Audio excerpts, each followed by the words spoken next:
Good evening, ladies and gentlemen. First and foremost, I need to confess something. I wanted to record season 2. As you can see, normally there would be a new game here, but it says continue.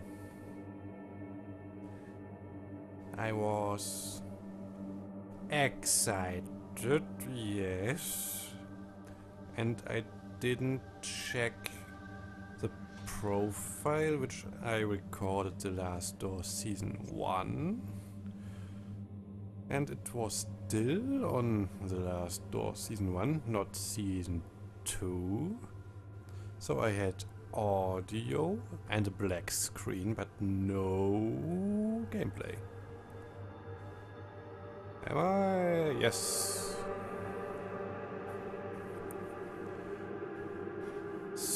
So this episode will hardly be blind. We'll play to the exact moment, more or less, where I stopped the first attempt. Now, next thing. I have to thank one of my subscribers. As a really big thanks. Really big. Because said subscriber had bought me the last door season 2. And I appreciate this to high hell. Thank you very much, Nikmyth. Thanks to you, I can continue this, and I love it. I love it a bit. I love it. So, now without further ado,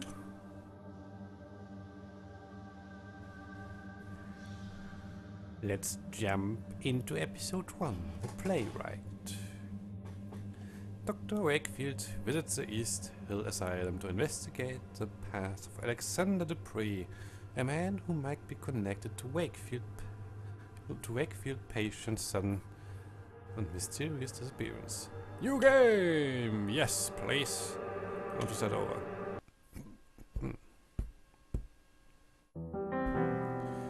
Previously on The Last Door. Jeremiah DeWitt, alerted by the suicide and mysterious letter of his friend Anthony Beechworth, went in search for the memories of his past that he had lost. DeWitt discovered that in school he had taken part in a strange experiment. Its goal was to peek through the veil, the thin line between common reality and the world of horror and madness that lies beyond, under the watch of the eye of the bird. During his search, he was inoculated with a drug they had used back then. The serum made DeWitt's mind travel for a few hours to the dreamlike realm of the Veil. There he met his old classmate, Alexander Dupree, who urged DeWitt to join his cause and cross with them to the realm of the birds. When DeWitt woke up from his trance, he found himself deeply convinced by his friend's words. He traveled to Dupree's house, where he discovered his friend had dosed himself with a new serum, leaving a catatonic body behind.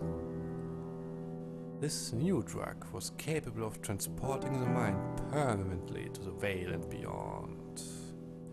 Finally, DeWitt found a veil of the serum and had it injected. He met his friend again in the Veil, and together they walked through the last door, entering a world forbidden to human eyes. DeWitt's therapist, Dr. John Wakefield, worried by his patient's disappearance and strange visions, had sought the help of his colleague, Professor Johann Kaufmann, an expert in the occult. Searching Anthony Beechworth's house, Wakefield and Kaufmann found a disturbing returned letter, in which Anthony had tried to warn Alexander Dupree of what could happen if the door was opened. He feared something from the other side might then come to ours.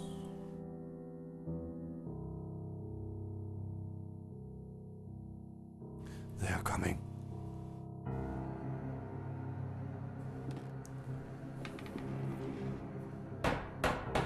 None of us could prepare for this.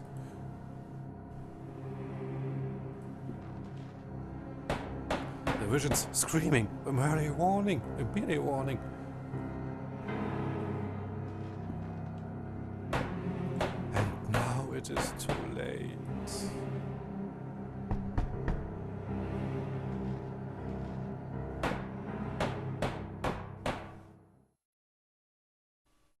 They are coming.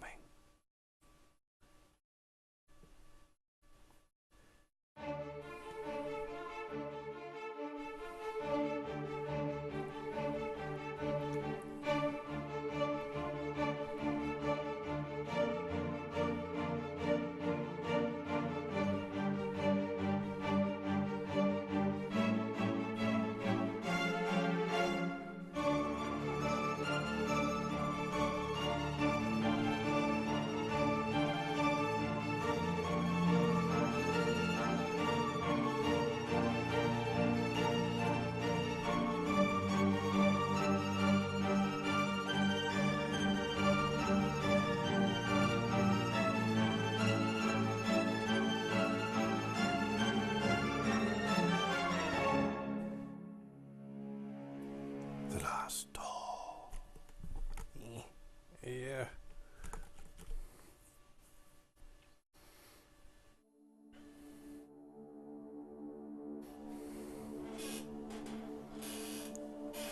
Last night I had the nightmare again. This time it was different. This time it talked to me.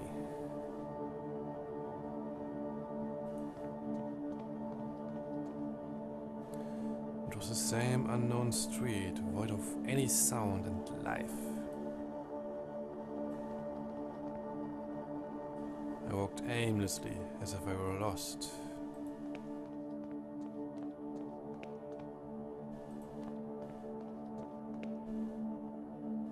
Then I could hear it, a broken tromping on the red cobblestones, a familiar sound of approaching limping footsteps. By the way, I forgot, okay, not really forgot the voice of Mr. Wakefield here. It was more like this. I could hear it, the broken tromping on the wet cobblestones, the familiar sound of approaching limping footsteps. I forgot the voice. And even if I remember, it was a tiring one. A tiring one to speak if you not have the sad voice naturally. So, the protagonist will have my lovely voice. As my voice is lovely.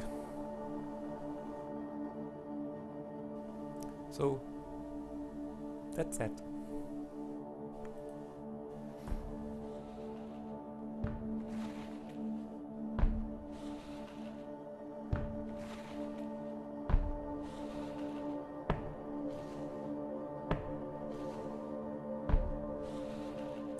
Then, as before, he stood in front of me, gazing unrelentlessly, like he was expecting something. This time, he spoke. Give me back what he took. Nothing else. Give me back what he took.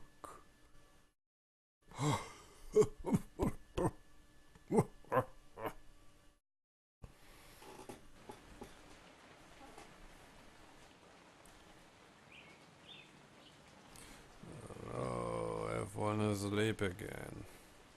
What time is it?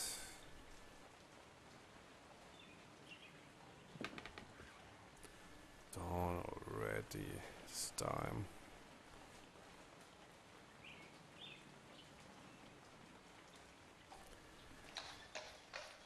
Long stretch of not dialogue, text incoming.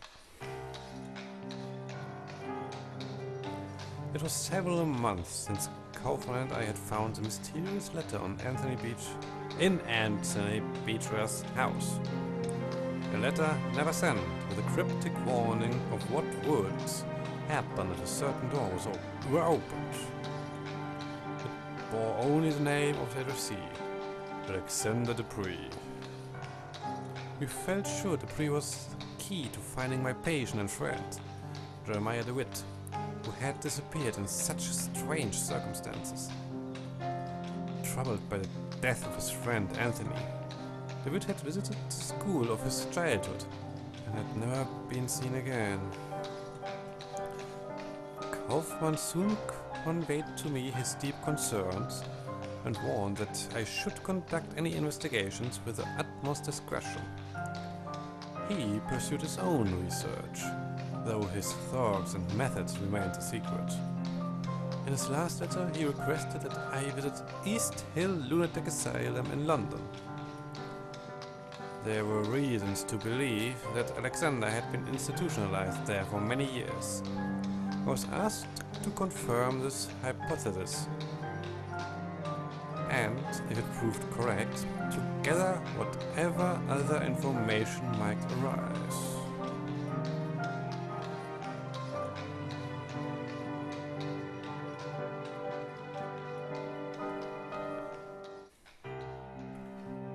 Onwards to the London map.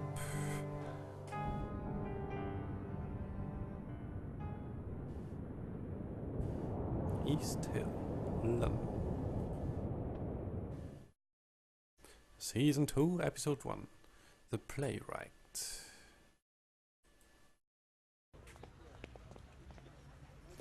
So, this is East Hill Lunatic Asylum. Oh, we can find information on Alexander Dupree here.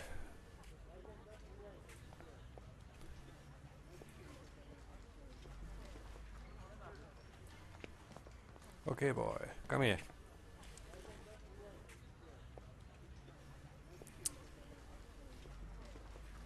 Good morning, boy. Will you give me a newspaper? Yes, sir. It's 6 pence. I'm afraid I don't have 6 pence. Can I make change for a shilling? I'm sorry, I can't, sir. But you know where to find me when you have the coins. What can you tell me about this building? The asylum. I've never been inside, and I hope never will. It's full of crazies, you know. Have you seen anything unusual around here? No. But maybe if you bought a newspaper. For flip's sake. Well then. Canada elects new Prime Minister. I'm with an obnoxious voice.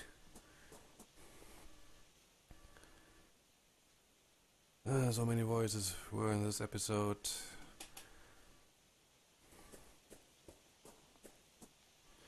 A few cardboard sheets lie on the bench.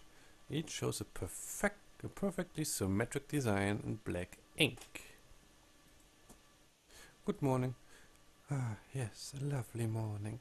Sunlight of a quite fascinating character. I beg your pardon? The light. It makes everything look different. You see, light touches things, soaks into them, and changes their nature. It makes them shimmer, or makes them die. Do you live here in the hospital? I do indeed. My family is a generous benefactor to East Hill. They had me committed, but I do not blame them. They are just incapable of appreciating my art. Or any art, for that matter. They mistake it for insanity. What are you drawing? I'm not just drawing, my friend.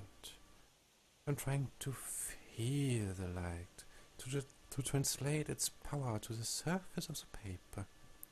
Those animals don't like it, though. They don't want me to succeed. So I take them away. They take my drawings and they study them and they laugh because my eyes can see the light. They're so blind. But someday, everyone will understand. Who are they, and who are they, the ones who take your art away? Ha! Those foolish caretakers. They hide behind a big mirror where they think themselves safe. And they look at me. They observe me. They even take notes. You have some curious drawings right there beside you. Oh, you mean these? They're the only art that makes any sense here.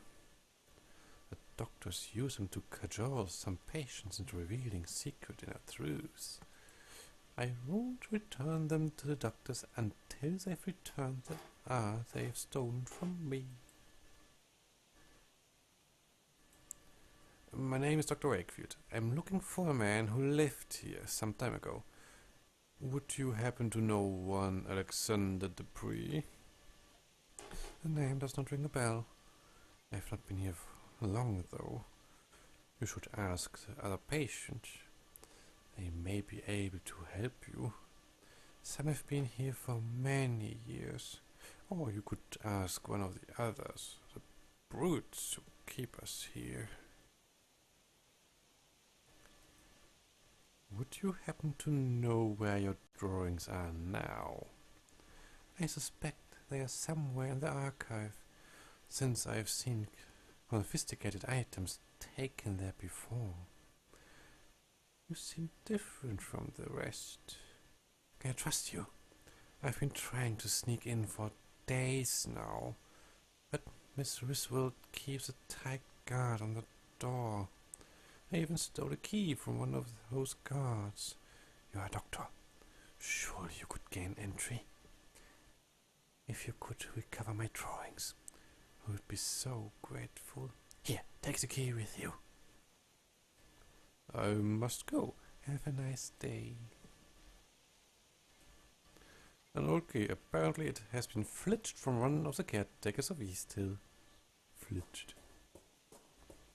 Kinda like the word. So, that was a yard. Now let's make our presence official, shall we? Good morning, madam. Excuse me. My name is Dr. Wakefield. I'm a psychiatrist. Oh my, good morning.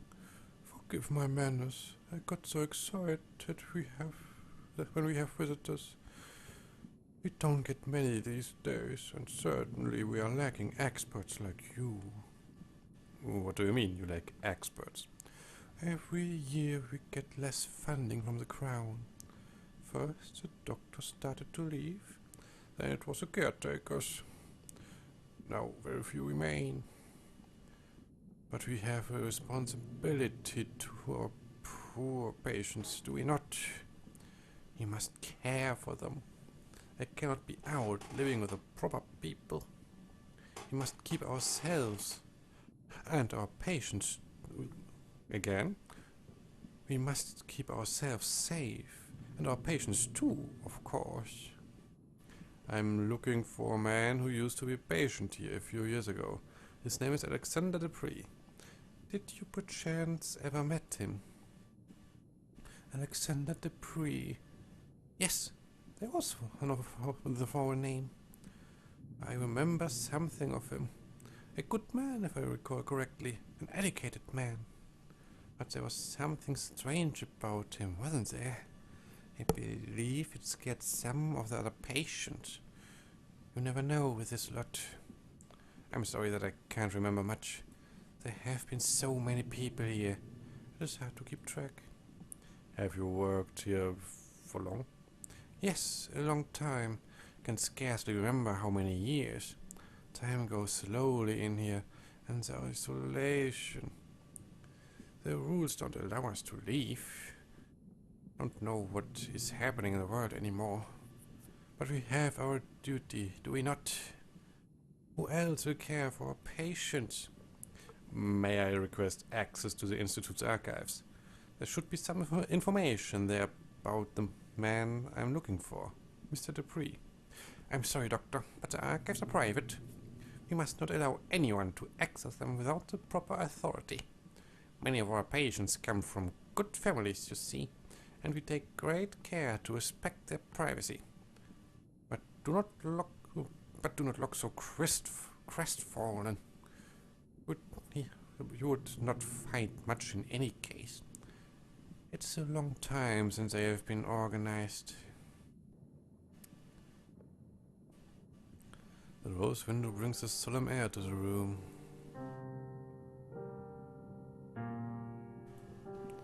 A serene bucolic landscape with gentle colors. Same as below. A bookshelf. These books are not volumes of psychiatry or medical science, but old serial novels for patients to read. A portrait of his heavier-looking man, most likely the founder of the institute. An oil picture of Nikmyth. Let me write that down.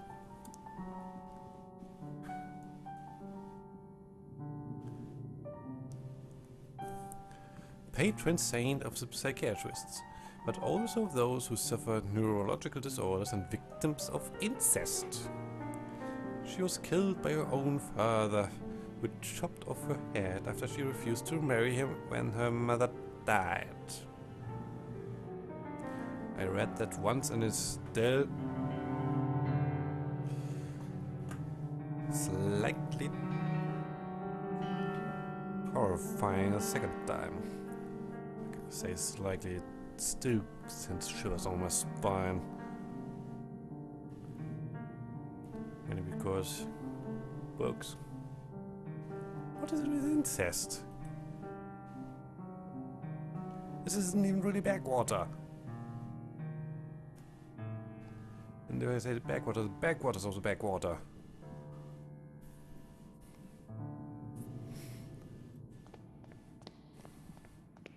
Jesus.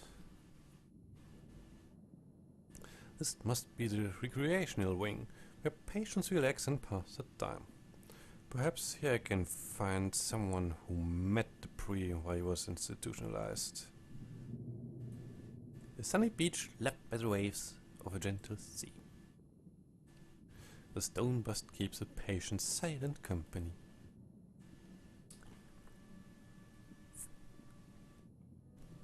Difficult name incoming.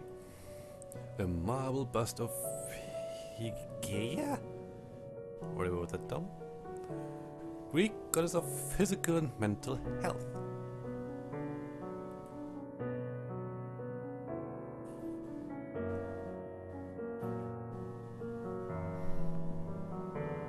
Excuse me for a second.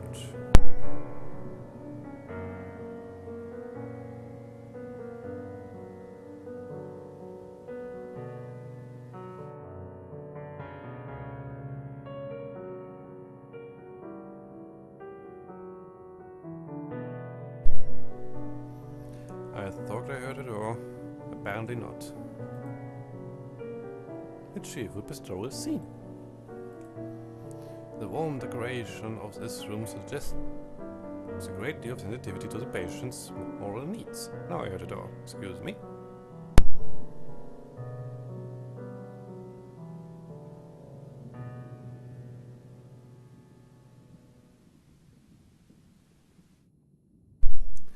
And I'm back.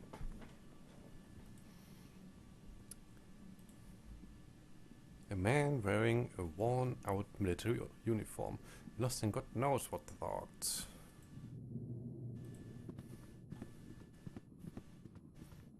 Excuse me, sir. I could not help but notice the uniform. Were you in the army? Leave me alone.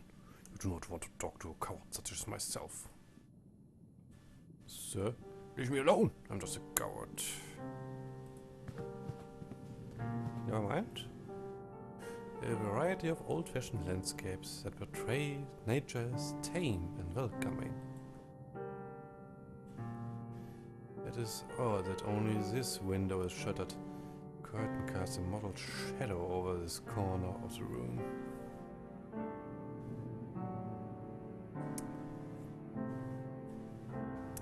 Maybe we talk to her. Good morning, madam. My name is Wakefield. I'm looking for a former patient of his institution. She's rambling. She doesn't seem to have noticed me. Madam, if I may persist, have you been living here for long? They're rambling. I'm looking for a former patient of this hospital. You may have met him. An eyeless gaze. I'm looking for a man that you may have met. His name is Alexander Dupree. Oi!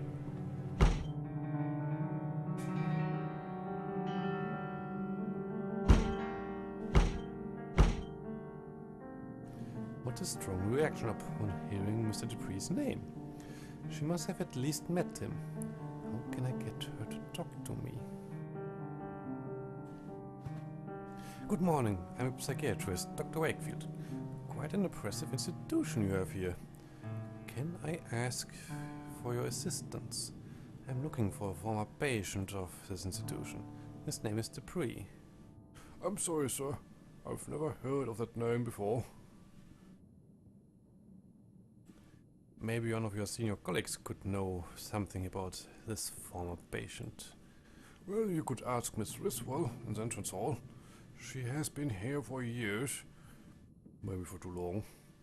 You know, we caretakers live here with the patients, and we are not allowed to leave the asylum's premises.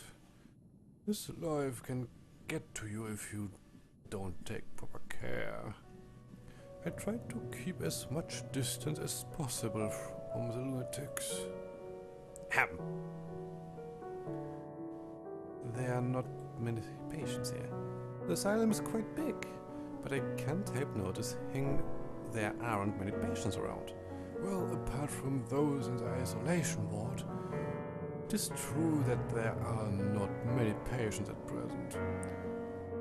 But there are even fewer of us caretakers now. We are only 3 for the whole hospital. For what I have been told, in the old times the income was enough to provide for anything we needed. A complete staff, proper accommodations for the patients, and the best doctors. But as the newer, bigger regional asylums were built, the Crown support was gradually withdrawn from East Hill. Soon, everyone started leaving, and this is what remains. Well, thank you in any case. I'll leave you to your work in peace.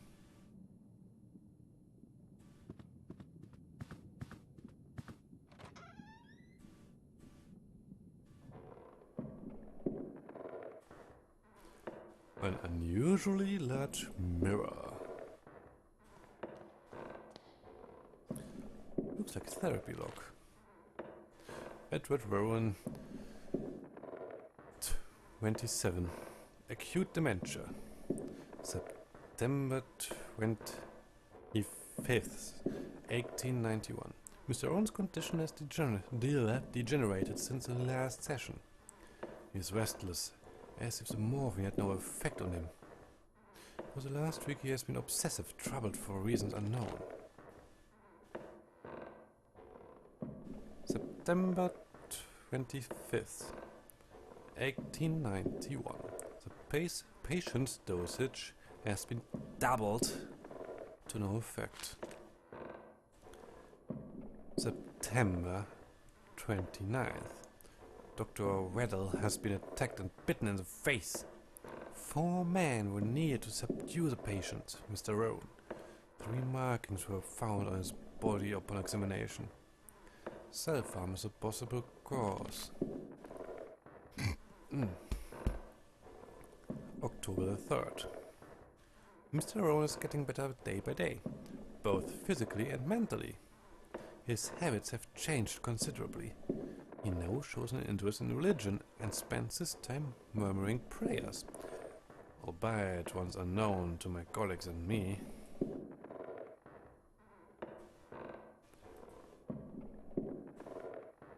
A glass jar full of a transparent liquid that may or may not be water. There's a coin resting at the bottom.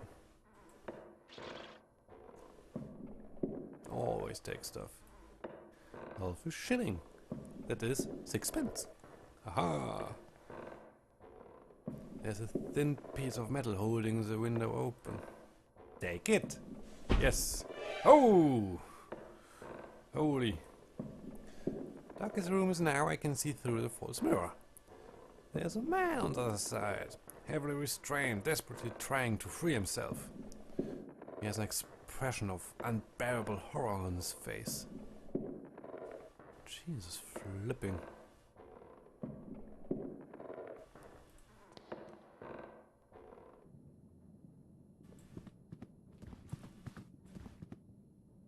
Nothing new.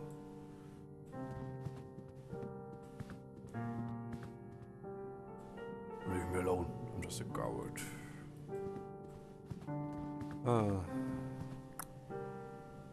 I can buy the newspaper and distract Mistress well.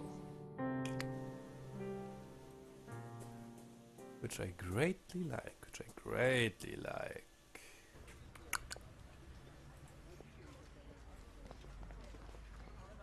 I would like a newspaper. 6 pence, is it?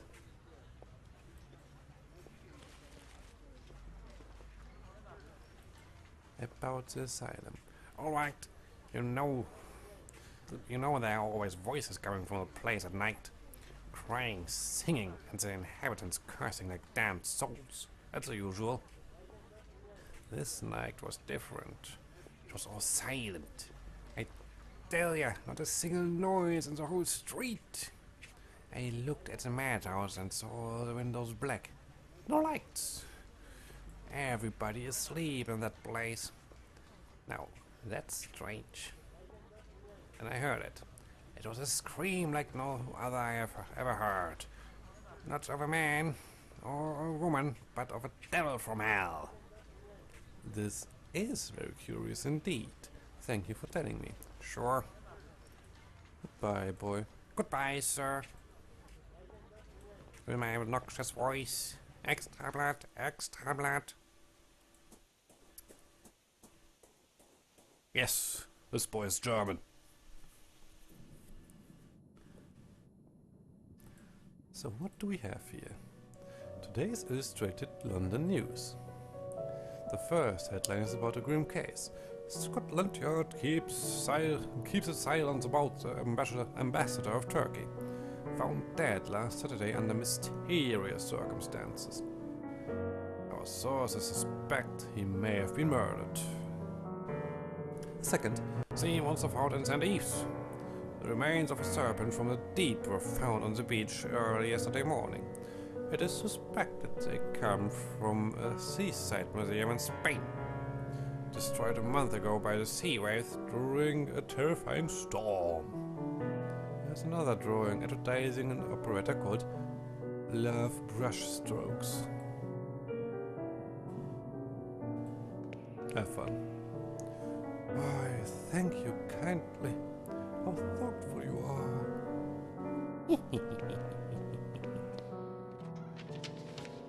Who do you think I am? This is a hospital archive, where a record of each patient must be stored. If Mr. Dupree was really committed at East Hall, his file should be here somewhere. A portrait of a restrained patient surrounded by caretakers and a doctor. It has been a long time since this desk was last used. It's covered in discarded papers and pens and a noticeable layer of dust.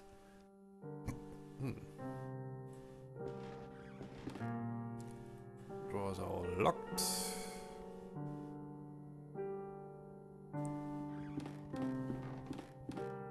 A metal locker. A small sign reads seized objects.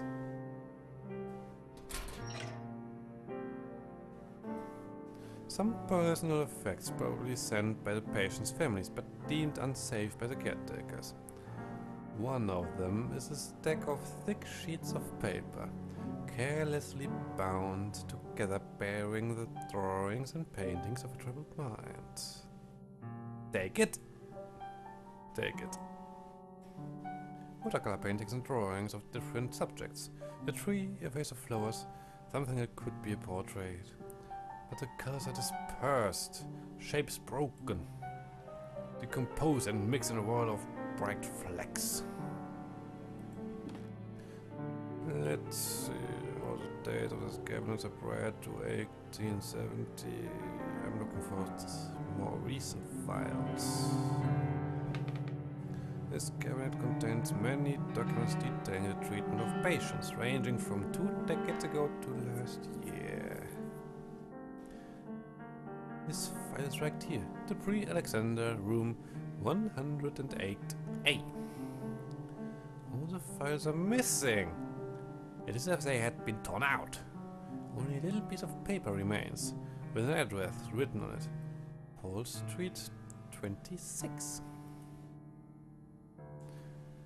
Could that be Alexander Dupree lived before?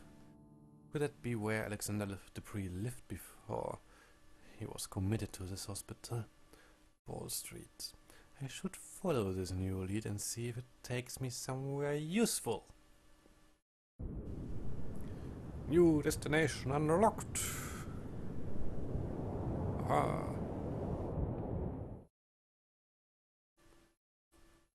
We're done here for now.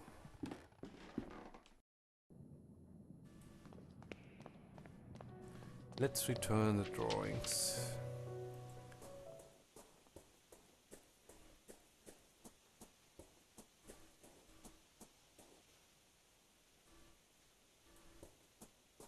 Greetings, dear friend. Here are these drawings. Here are these two drawings. Great wonder, they are back. Someday they will understand light and shape as I understand them. Thank you, friend.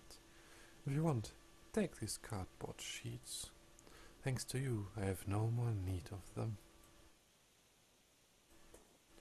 Well then. A few folded cardboard sheets, each one with a large symmetric patch of black ink in the middle. I have heard of this technique, but always thought it an eccentricity. Rorschach. Patients are supposed to see in them the deeper causes of their ailment. This is the first card. Clearly a butterfly. His shapes look organic. Clearly an ant.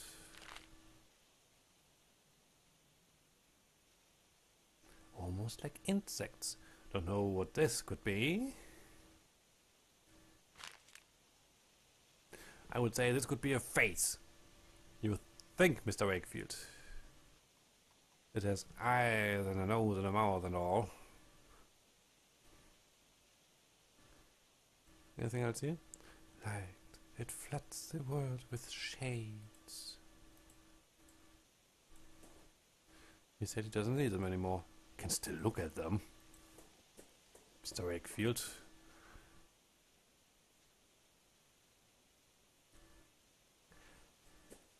You know what? Let's do something I didn't do in my first attempt. Why didn't I do that then? Because I was excited. Now I'm a little bit calmer. Oh, yeah. Why should it work? Why should it work?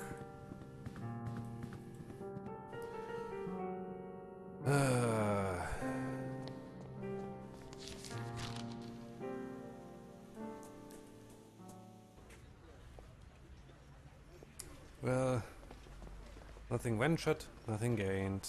Right. So let's venture to Paul Street.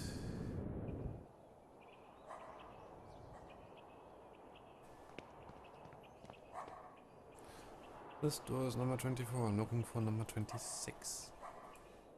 Paul Street. It ends here at this corner. Number 26. This is the place I was looking for. The door's bricked up. Let's find another way to get in. The windows are so thoroughly cemented over that it almost mixes with the facade. And from here on out, it's all blind again. Let's venture further.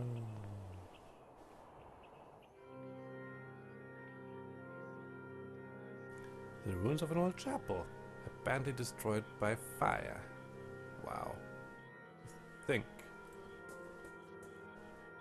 A mess of wooden planks and the remains of benches and chairs. Are you crying? No, not really. Of course, I hear a flipping crow. And I hear whispering. There's someone on their knees praying. Their face is covered by a hood. An improvised altar covered in candles. Where did I see that? The wooden cross remains almost intact, which is nice. Maybe I can... There's a hole in the wall. It's too dark to see what is on the other side.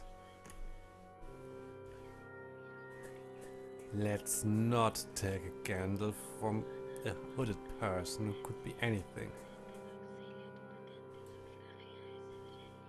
And who doesn't want to talk to me.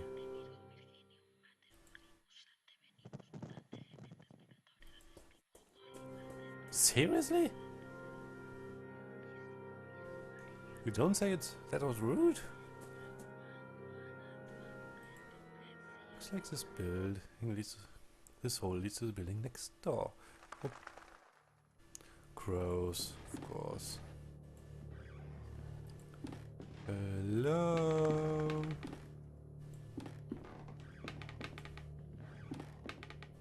I know this is really tropey for me. Shouting hello to make sure that nobody is here. Why should anything respond?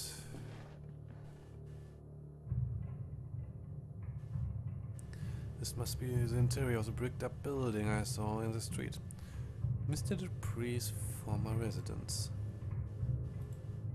I cannot tell who is depicted in the portrait since it's so badly damaged. It seems someone crushed it into the floor. Think.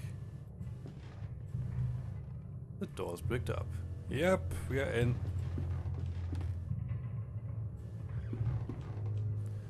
A military medal.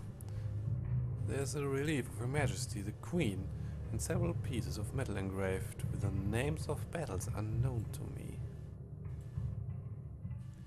I'll take this with me. Maybe it will mean something to one of Alexander's fellow patients in the hospital. I know exactly whom.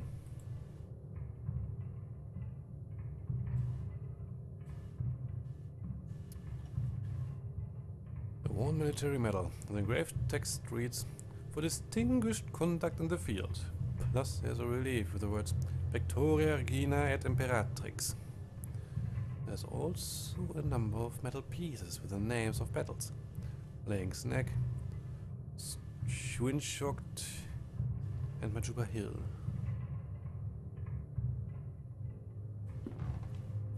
There's something among the ashes. It's a piece of paper. It looks like some kind of message, but there's only one half of it. The paper has been carefully burned.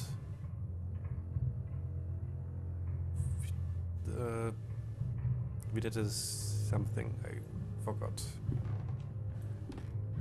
What's here? There's a piece of paper on the table.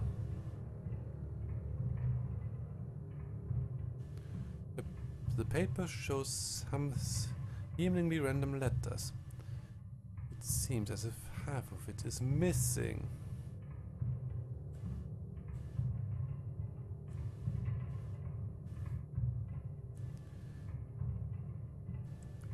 This is strange. I've put both halves together, but some letters seem to be missing from the right half. The message does not make any kind of sense.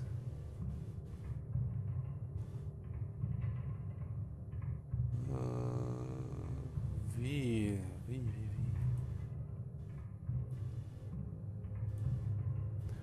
One man in high-rank uniform is missing an arm. Few books remain in the shelf, mostly doubtful treatises in chemistry and alchemy. Among the titles are Trismegius's De Labit Philosophico, Gebers De Inventione Veritatis, the anonymous work Turba Philosophorum, and Ludwig Prince Mysteries of the Worm.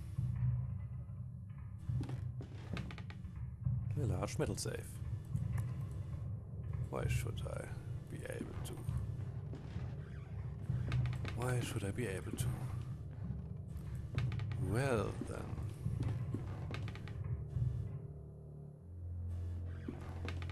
That certainly was interesting. Now,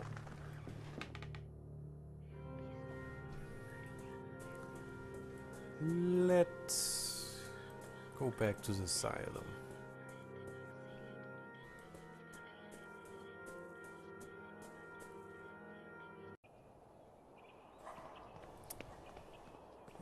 And I think we should end it there for today.